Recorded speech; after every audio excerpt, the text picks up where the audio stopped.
Welcome back. And with the emergence of LLMs, large language models, I had to look that up, in AI, many corporations are still exploring applications to improve productivity. But the cybercriminals have already capitalized on these advances. And this workshop explores the dark web to look at the groups orchestrating cybercrime, the methods and tools they use, and how you can adopt a mindset that helps you identify your vulnerabilities before they do. Niek Dekker is VP of Marketing at F-Sure, which is sponsoring this workshop today. And Niek has spent years looking into cybercrime and hacker dynamics. And with the information from hundreds of finance professionals, Niek has a perspective from the front line on the most urgent digital threats facing finance teams. So take note. Welcome, Niek. Hi, Sue. Thank you. Thank you for the introduction. Yeah, so I'm calling from Australia. Sorry, I'm also on a new setup. It's 3 a.m. in the morning here, and I had to do some negotiation about workspace with my wife at this time. Yeah, so I'm calling from Australia. If you are catching on to my accent and you'd be like, hey, that doesn't sound like an Aussie accent, that's true. I'm originally from the Netherlands, so I ended up here. Anyways, thank you for IOFL to have us as well. And thank you for the previous session as well from Approval Max. Really good to have that line about fraud. And I can assume that on a day like today, where if you're still on this call, you might be like, there's a lot of doom and gloom of fraud. I saw a few other sessions were covering fraud as well. So unfortunately, here's like a little bit more of that doom and gloom, but there will also be something at the end that's not all that bad as well. So we've been doing these presentations for the past 5 years now, and we've been at F-Sure, we've been following like cybercrime for a really long time, and we dubbed this year as a conversation, obviously with last year AI being so big in the news.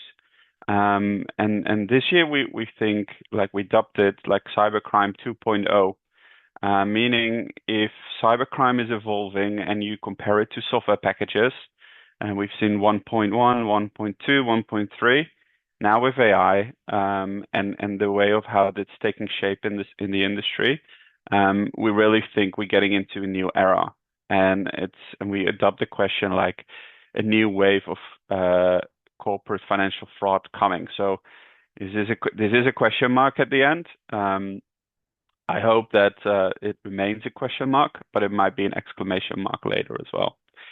Anyways, just a little bit about F-Sure. I'm going to talk a little bit more about the product later, but F-Sure is a payment fraud prevention software. So we help companies pay their vendors securely. We do that for about 3,000 companies now, and we protect about $250 billion a year, like globally now as well. And we protect about 2 or 3 fraud incidents for those customers every week, ranging to small frauds from $500 fraud to multi-million-dollar frauds as well. So at the end of the presentation, I'm going to go a bit deeper in the product as well, just the concepts to show how we solve for the problem. But yeah, let's dive into the content. So before I'm going into, let's see if my slides move. One second. There you go. So this isn't really a marketing conversation. It's more about like an industry level set. So we're working with a ton of partners in this space, ranging from academia. We have a convicted cyber criminal actually that hacked the credit card system in the banks as well. He's a very close partner of us. He's now a cyber consultant. And then we're also working with corporate finance advisors. So Robert Thorpe, to call him out specifically, he's a managing director of one of the largest private equity funds in Australia as well. So combined all their thinking, all their knowledge, we put that in like a half an hour presentation as well. So that's what I'm gonna show you now.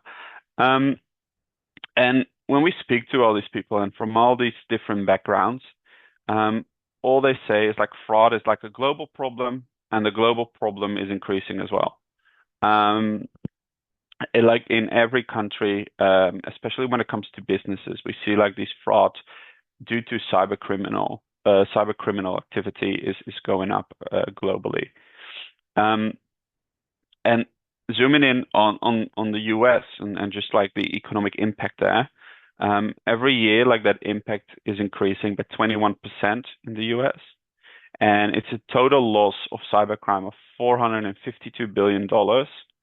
And then in BEC alone, it's $2.9 billion. And that's a huge impact. And these numbers, they always come with an asterisk because they're underreported. It's really hard to get an accurate number because businesses aren't required to report on these numbers as well. So the actual numbers are estimated to be much larger as well. So zooming in on like the business aspect, there's like globally 3 main reasons why this happens. And this is true in Australia, this is true in North America, this is true in the UK, this is true in Europe. We see this everywhere. So there's a gap in the banking system that matched to the business registration complexities. So whenever you pay digitally or you Hi, receive an Niek. Sorry, it's Sue here. I'm sorry to disturb you. We're not seeing your slide deck at the moment. Really? Apologies for Have fascinating. you seen it before? Can you No, see it now? it can see it now. Thank you very much. I'll disappear. Okay, sorry. I hope it was visible before as well, but thank you. Okay, so there's 3 reasons why these scams are happening. So there's a gap in the banking system, meaning that when you receive an invoice, the name on that invoice is never matched to the routing number or the BSB account number here in Australia or the IBAN number in Europe to the business name. And obviously anyone can start a business. There hasn't been really any controls at the front door of creating business. There's many trading names a business can have. A business can have multiple bank accounts. So it's making it very complex to create like an identity of where you should pay a business.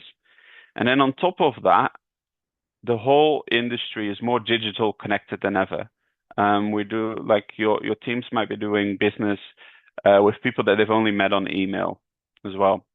So if you put those 3 together, you have like this global 3 pillars that generate this problem. All right. So now,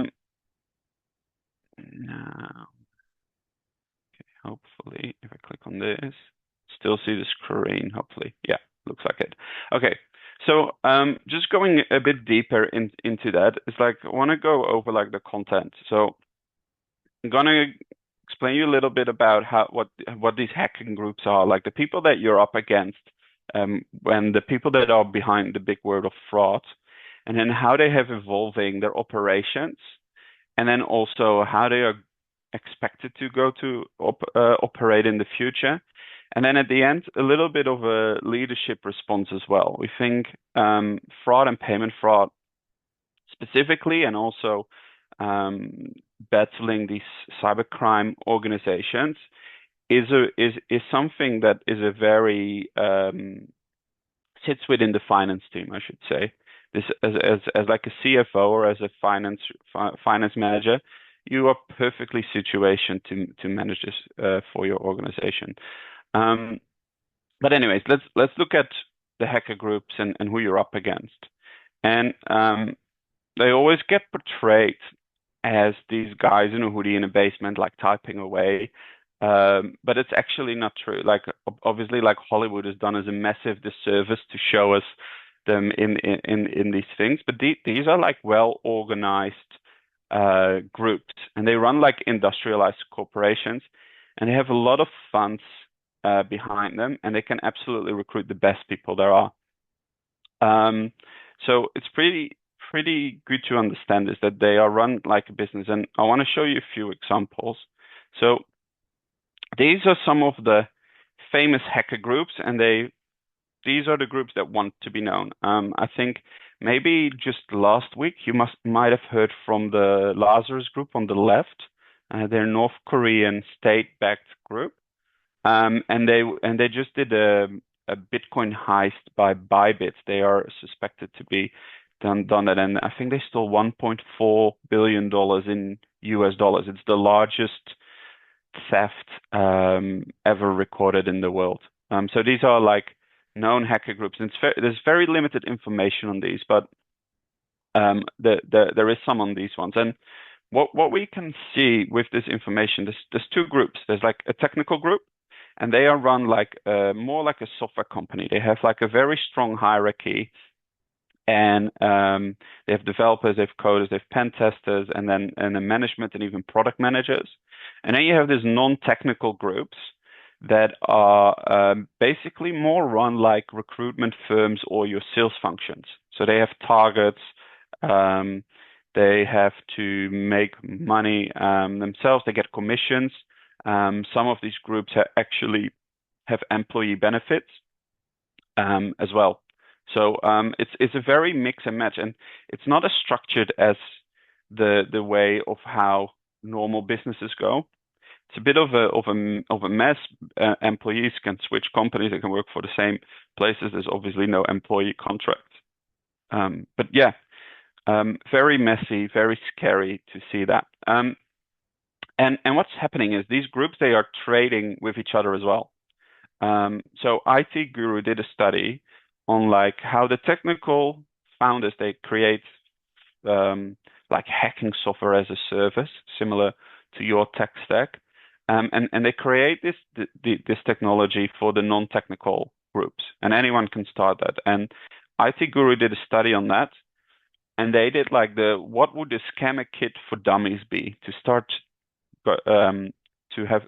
defleecing businesses from the money, and they expected like the cost would be $127 USD to get started and be ready to start coming after businesses. So it's pretty scary. Like the startup cost for this is nothing. I'm sure that everyone in this group is paying for software, and it's more than $127 to keep the business operated. So it's very scary to have that low startup cost. So I want to zoom in on two groups, one of the non-technical ones and one of the technical ones, a bit of the scarier one. So one of the non-technical ones, they got London Blue. I think they got that name from police. I'm not sure actually, but London Blue actually referred to Chelsea Football Club. I've heard some UK how do you say it?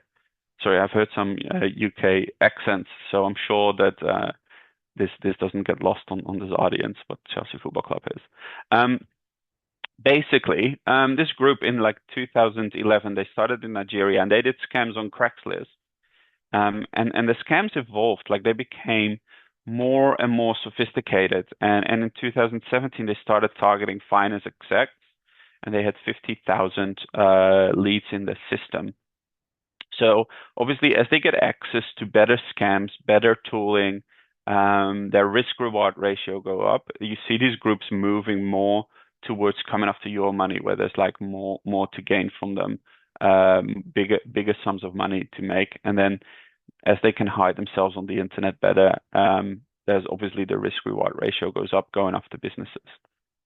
So it's interesting to see that, and this group is like probably exemplary for many other groups as well. Then the other group that came in the news, and this is like very rare insight, and this group is called Fin7. Very large group. They're known for very large malware and ransom attacks. The Revel, it's a quite a renowned piece of software that they use to shut down an entire company and ask a ransom, and they get that on your computer with phishing and BEC attacks. And basically, what happened, which has given us this rare insight, is obviously as you see it at the flags of where these people come from. This group is expected to have Russian members and Ukrainian members. And what happened when the war started in the Ukraine? Some of the Russian members, the management team, had shared a lot of political views and like started abusing Ukrainian members in their team. And as a result, one of the Ukrainian members shared all their chat information, all their history that they had between, including screenshots and everything, with authorities. So the FBI got a massive look into this group and their operations as well.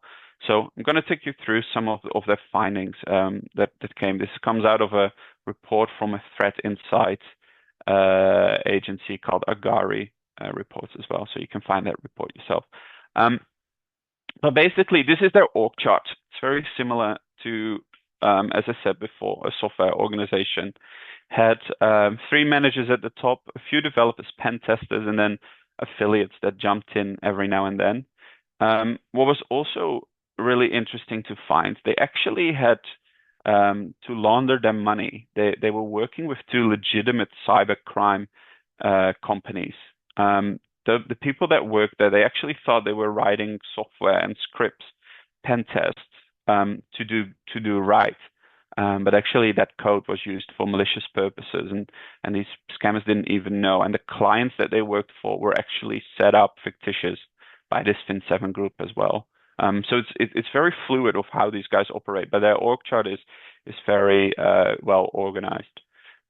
And then obviously we saw some of these messages, and they give a good insight in the culture there. So as you could see in the org chart, there wasn't any HR or people and culture team, and that's probably because of these kind of messages. The pressure that they put on each other is massive. So this message is translated from Russian as like accurate as possible. And I underlined some of the key highlights here. It's like there's absolutely no time to train. It's time to start making money, or you can start working like a slave in a basement or a galley. And we come after your closest relatives and parents. We have all the information on you. Ukraine is unstable. We can come after your parents if you don't start making us money. Death threats to your parents if you're not performing at your job. That's basically the gist of this, and this is one of the many messages I could have selected out there as well. So it's scary. This pure evil that you're up against with these groups, and then this group as well. So estimated by the FBI, they have had a little over 8,000 victims across the globe, and an estimated $1 billion of economic damages. So you saw there was 40 people in that org chart. It's hard to estimate their earnings, but it will be very close to that $1 billion in earnings for those individuals. So that is a lot of money that they have at their disposal, and that's how wealthy they are. I think the earnings per employee are like record breaking. It's not something you can do with legitimate businesses. So that's a bit of the background of these groups that are really the root cause of like all this fraud that is happening. So that's a bit of like the background. Now going into how they have been operating, and their operation is pretty simple so far. So what these groups do, they have a lead generation team. They actually refer to it as a marketing team. So I think it's similar to any organization. Then what they do, they create like this database of emails and people.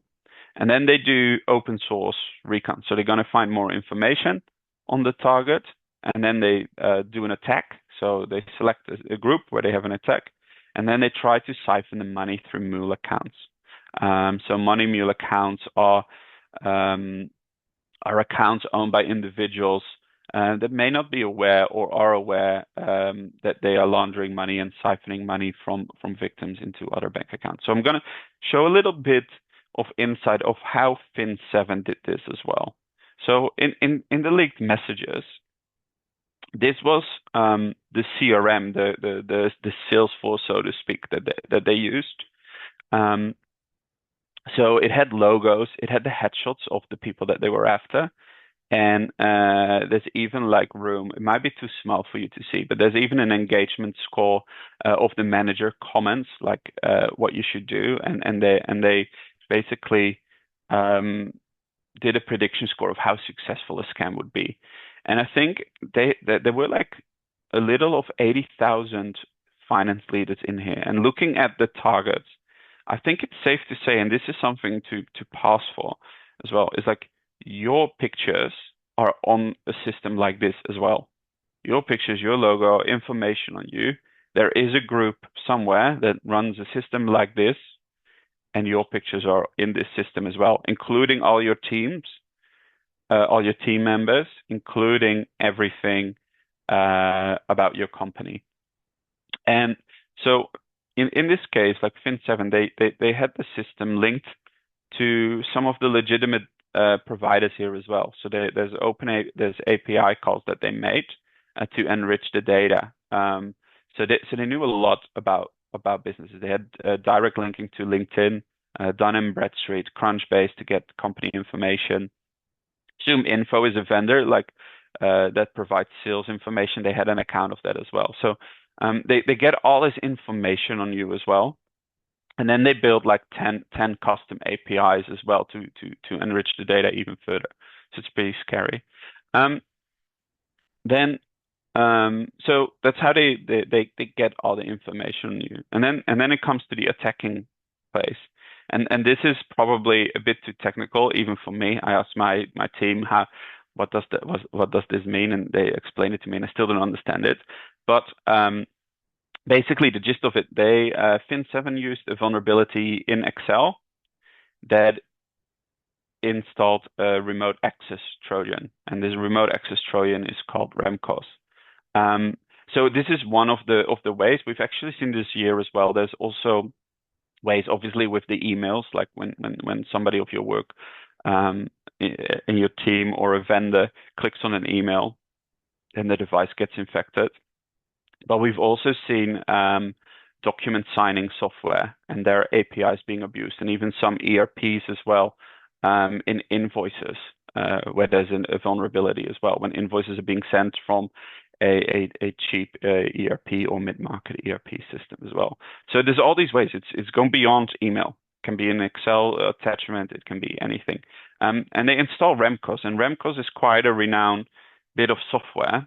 You can buy this on the dark web for starting at $58. And if you go on YouTube now, well, let's say we're not going to do that. I'm not going to give you any advice on how to do that. But let's say you have ill intent and you want to know how this software works. There's tutorial videos on YouTube. People can just find that. They're not being blocked. I think that those videos have like 200,000 views, and it really explains how it works. So once your computer is infected with this piece of software, your computer, your device is called a slave. And access to that is being sold for as little as $3 on the dark web. And this is corporate access to your devices. So there's a nice UI, a table, imagine it, and you can literally trade access to different PCs with that as well. It's super easy to do that. It's really scary, and the software looks like this as well. So this is the Russian version of the software. It comes in multiple languages as well, just to give you a bit of an indication how sophisticated it is. You don't need any technical requirement skills to operate this. You can access anything. So once that computer is infected, what we see the most is vendor email compromise. This is the hardest to detect.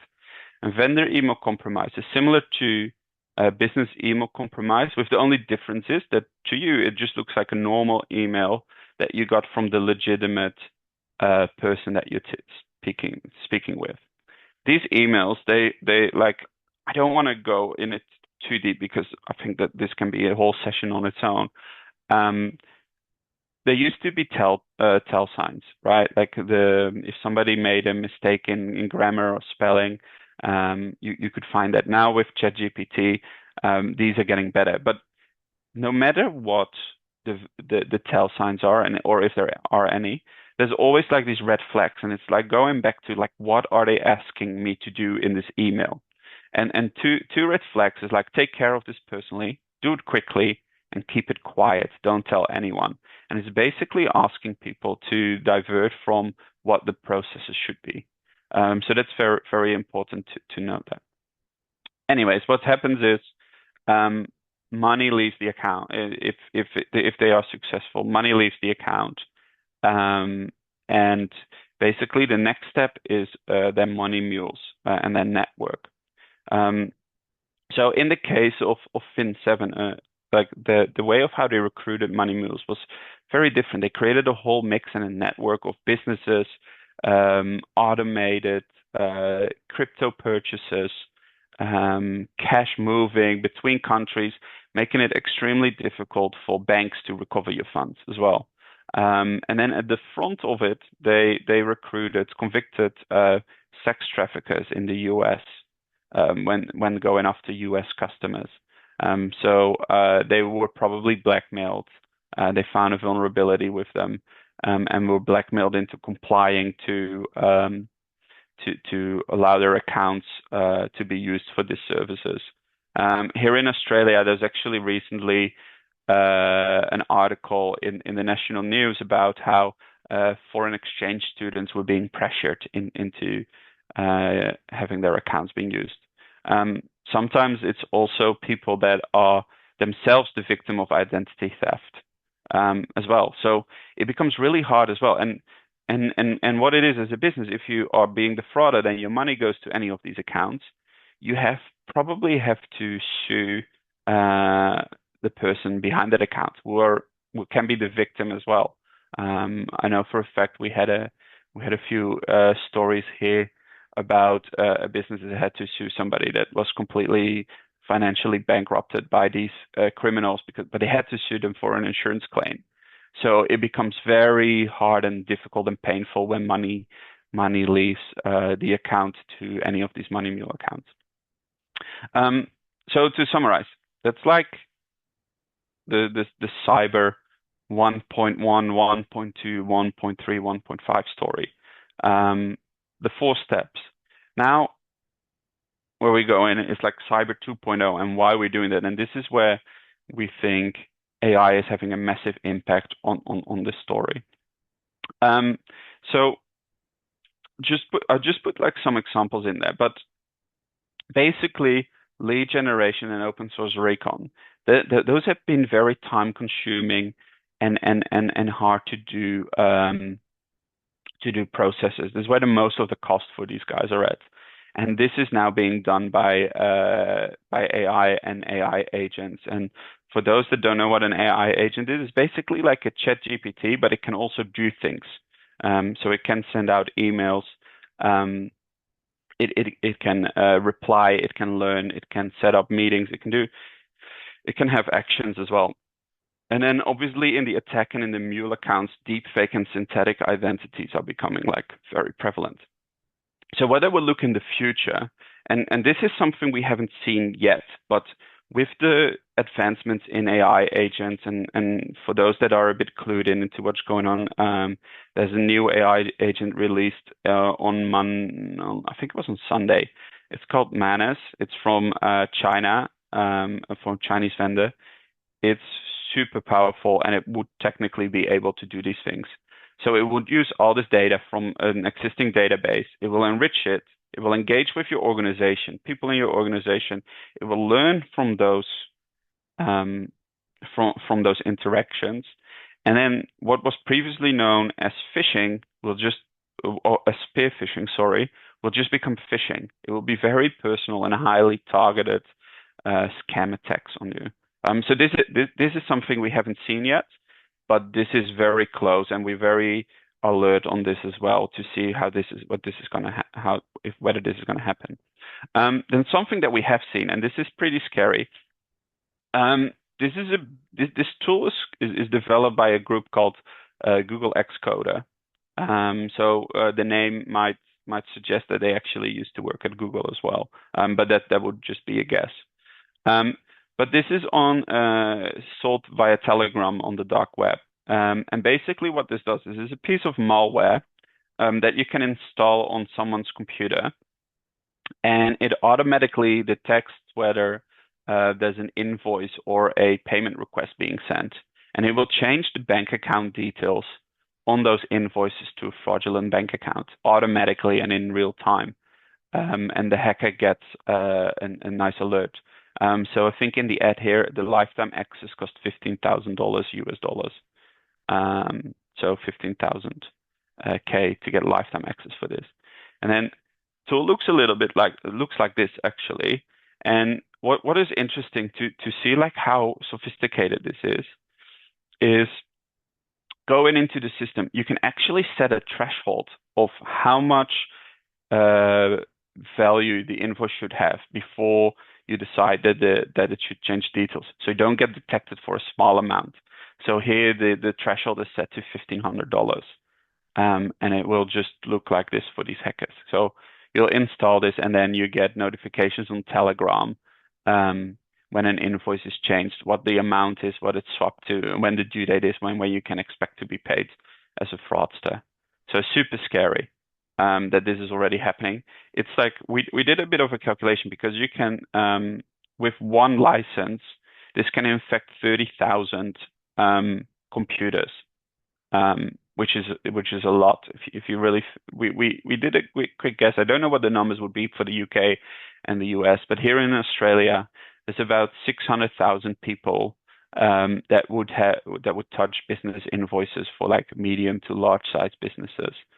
It would only take 20 people with this software subscription fully maxed out to just completely drop that system on its bottom and prevent it from working. It could like have disastrous effect. So this is out there. It's on Telegram. There's a few articles about that. You can read more about this. But yeah, business invoice swapper, very scary. Then the other thing, and I think it's like in the previous session it was mentioned already about Arab and how there was a deepfake CFO that lost $25 million as well. So I'm sure you've heard that example a few times as well, so I won't go deeper into this.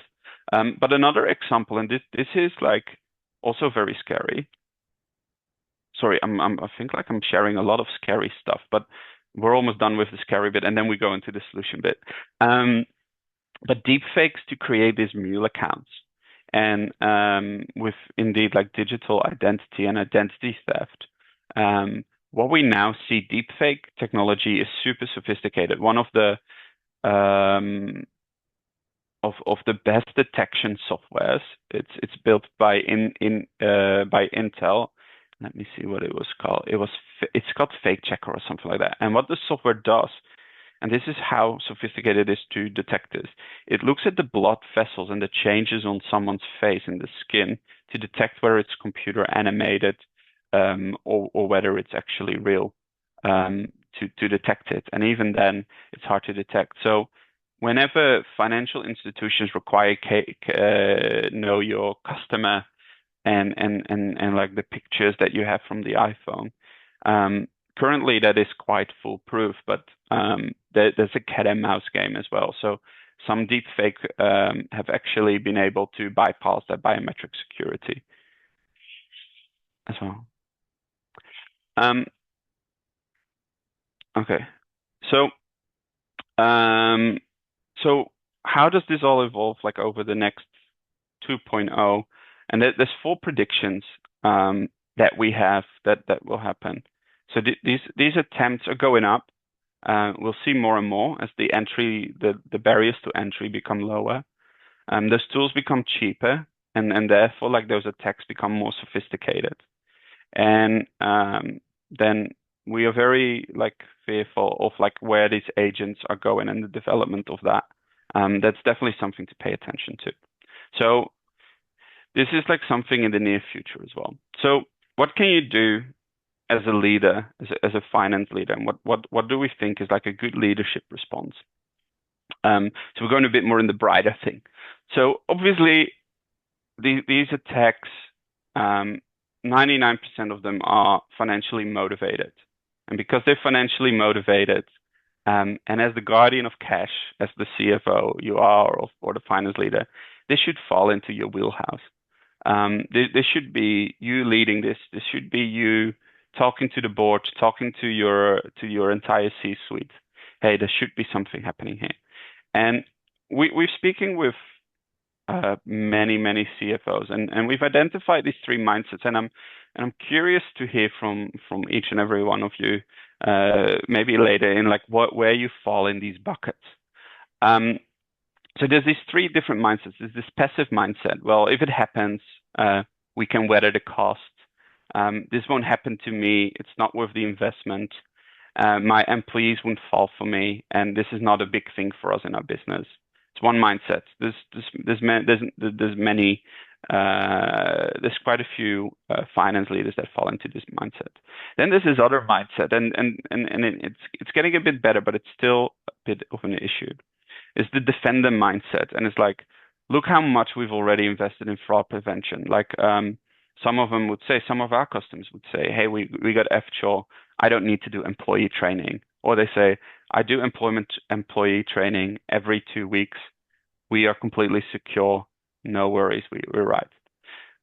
Which is a good mindset to have, but it's not great yet. And then there's the attacker's mindset, and we think this is where we can learn a lot from the cybersecurity industry, where you have blue team and red team. And it's having an active mindset to detect fault in your business. And you would have this mindset if you would say, yes, we're doing training. I got the fraud detection software provider in place. We do have multi-factor authentication, but where are we still vulnerable? Can we do some pen testing as well? So what haven't we thought of yet? And this is a discussion that we had with one of like the key persons in this space. He's a professor here in Sydney, and his whole view is like, if somebody finds an organization with a defender's mindset, there will be gaps in their security. And for a hacker, this will be, boom, this is great. There's a certain level of arrogance, and let me tell you, there's one little mistake that they've made, and I'm going to exploit that. So it's very important to continuously test where your vulnerabilities are and go after that. And to make that important in your organization, we created this diagram, and it's basically how you can introduce a cybercrime or a cybercrime prevention strategy to your business. So you have your cybersecurity strategy, and like it's usually run by your CISO or your IT team. And it's basically making sure that nobody that shouldn't belong in your organization is getting into your organization, right? So protecting the front door, protecting your network, your applications. They'll be in charge of 2FA. They will make sure that there's no data leaking the information. And then you have your finance controls. And that means if somebody's in your ecosystem, being that your business may be having the right IT controls, but your vendors may not. And that still affects you. So then you have your finance controls. And it's really like making sure that nobody that is in your ecosystem, in your IT ecosystem, is leaving with money out of your business. So this is a great way to do that. And then as you go through this strategy, there's a good way of thinking about this. It's always to understand that you will get done. You will get done by one of these scams. It will happen to everyone in their career at some point. And then it's very good to be able to answer these questions, like how do you minimize losses? And how do you minimize response times? Like these payment frauds and the cost of it, they go up the longer you are being affected by it. So you might get one loss, the next loss might be bigger, and you still don't know how they defrauded you. And then who's responsible for what in an incident, especially if it's a big fraud. You might have to communicate with lawyers. You might have to communicate with digital forensic team and consultants. This can really like skyrocket cost for this as well. So having clear answers to these questions before fraud happens is a really good practice as well. Okay, so then how does that strategy look like? There's three. We love our diagrams here at FShow, by the way. So here's another one. It's processes, people, and technology, and it's a mix of those. So let me go into the first one, processes. So when you go to your controls, there's a mix of automated and manual controls, and you should equip your team as well. Like it's a very unfair fight. If you look at like what all the tools that these hacker teams have, your team may be relying on just verbal phone calls back to your vendors. That is that a fair fight? Like, do you give your team the right tools to do that? And then the other thing is, and this is something we don't see finance teams do enough, and it's pressure testing. We can learn this from cybersecurity. Put a fake invoice in front of your team and see what happens. It's better to test your controls with your own fake invoice than if somebody else is testing it with their own fake invoice. You will lose money. Like collude with a vendor and see if your controls hold up. Try it. Impersonate like the CEO. Have your CEO, him or her, send a message. Hey, can you do an urgent payment request? And see what actually happens. Okay. Then the other thing is training, and this is where leaders could really step up as well. Like leaders lead here, and it's empower your staff to follow that process. And sometimes that's hard for people, but it can be very practical and tactical as well. You can have a monthly or bi-weekly security moments where somebody in the team has to do some research into that. But also a really good tip, and we got this from one of the partners that we work with, is like boilerplate communications for accounts payable. So let's say a CEO asks for urgent payment, or it could be done. Does your accounts payable usually quite junior to the C-suite team? Like, do they feel empowered, and do they have the tools to message back to the CEO? Hey, actually, you're asking for a payment outside of a process. It's not something we do. And then tell your team as well, in very clear, straight wording, I would never ask you to do anything that falls outside of the process that we're following here, and stick to that as well. And then for you and your team is like every bit of conversation between suppliers and vendors is, and between your team is like, what am I asked to do here? Am I asked to keep this to myself? Am I asked to do this urgently? It's very important to know that. And then another thing is what's very important, and this goes back to having a quick response, is a high shame threshold. Like, do your people feel empowered to raise their hand? Hey, I thought I was booking a really cheap holiday. It turns out now my computer is infected. How long does it take for your people to get forward with the message that they actually did something that they weren't supposed to do? They might be fearing for their job. Make sure that they aren't. It's not helpful to your culture and business to resolve this. Okay, then the last bit, technology. So obviously, being a technology vendor, I'm going to touch upon our technology a little bit as well, because I think it's interesting. The way of how we solve it is really unique in the business. However, any technology vendor that says we're the end-all be-all solution to your problems here is probably lying and isn't true. So it's a mix what you can do here, and it really depends on your risk appetite and the industry that you are in, into what extent you should invest. But a few good ones to make sure is like, have your data, your AP, your ERP, or your vendor information behind two-factor authentication. Pretty much any software vendor you will be dealing with has this functionality. If you haven't enabled it, do it today. It makes it so much harder for these criminals to get into your business. Then some spam filtering for your email. Set up some workflow automations to get like that 4i principle going in your business. Make sure that people actually get to see what's coming in and what's going out with multiple people.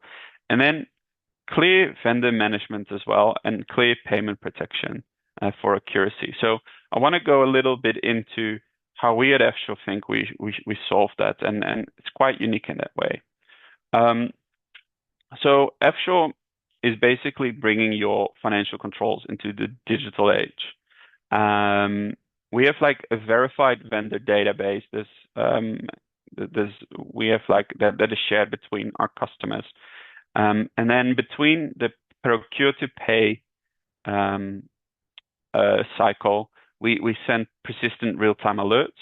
And then we also have a shared blacklist account. So when you sign up with FLFPS, you get access to accounts that were used in a fraud, and you get a red thumb for those when we see them again, so they can try it again. So this is like a huge deterrent for these criminals as well. So basically, a bit of how it works between our customers. So we have this set of customers. There's 3,000 of them. And put some of the brands here that we're working with. They all have their vendor master file that they upload with us.